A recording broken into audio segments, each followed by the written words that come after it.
Hello, hello mga kalalabs. Ayan, nagluto pala tayo na ngayon ng chicken na patsamba luto yan mga kalalabs. Yung aking invento na luto kasi alam mo naman mga kalalabs, nagsasawa na tayo sa ating lutong adobo, tinola at fried chicken mga kalalabs. So ayan, nag-iisip ako kung anong dapat gawin. Ayan, patsamba luto ito mga kalalabs.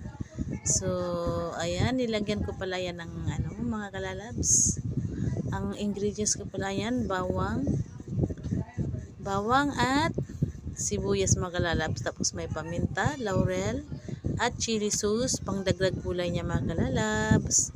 Tapos ayan, basahin nyo na lang yung aking nakasulat dyan mga kalalabs. So ayan na mga kalalabs. Ayan, titingnan natin. Ayan, so ibaliktad-baliktad natin siya mga kalalabs. Ayan.